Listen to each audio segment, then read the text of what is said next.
With respect to the details on Bitcoin, what we have recommended is a narrowing of the scope of the Bitcoin law, strengthening the regulatory framework and oversight of the Bitcoin ecosystem, and limiting the public sector exposure to Bitcoin. The International Monetary Fund, IMF, has expressed concerns over El Salvador's bold Bitcoin policy, suggesting it might be time to scale things back.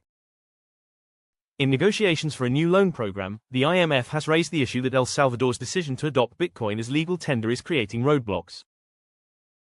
The IMF recently advised the country to narrow its Bitcoin law, pointing to the cryptocurrency's associated risks as a reason for the delayed progress in talks. IMF Director of Communications, Julie Kozak, stated, "We've recommended a more limited scope for the Bitcoin law, enhanced regulatory oversight, and reduced public sector exposure to Bitcoin." However, El Salvador's Bitcoin experiment has had remarkable results. Since its adoption, the country has seen a 10% increase in GDP, a significant rise in tourism, and around $65 million in unrealized gains from Bitcoin holdings. It's worth noting, although this is not directly linked to Bitcoin, that the murder rate in El Salvador has fallen by an astonishing 95%. Despite these achievements, the IMF remains wary, citing concerns over financial stability, and suggesting that Bitcoin's volatile nature could pose risks. Stick around to the end of this video to watch the IMF's full speech relating to El Salvador's Bitcoin policy. Also, if you would like to read the rest of this article, please subscribe to this channel by following the link in my bio, and get access to my free daily crypto updates and expert predictions direct to your inbox. In our latest article, we also dive into the analysis from one of the biggest names in the crypto space, ARK Invest, to understand what the future holds for Bitcoin.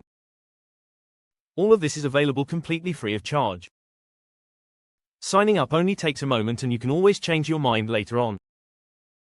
So, on El Salvador, IMF staff have an ongoing engagement with the Salvadorian authorities, and the objective is to reach agreement on a new IMF-supported program that would help with the macroeconomic stabilization and adjustment, and also growth-enhancing reforms.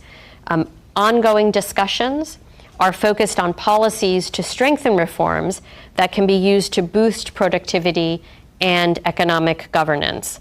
Addressing risks arising from Bitcoin is a key element of these discussions. And of course, the goal is for the fund to be in a position to support a credible and well-sequenced policy package that is designed by the authorities.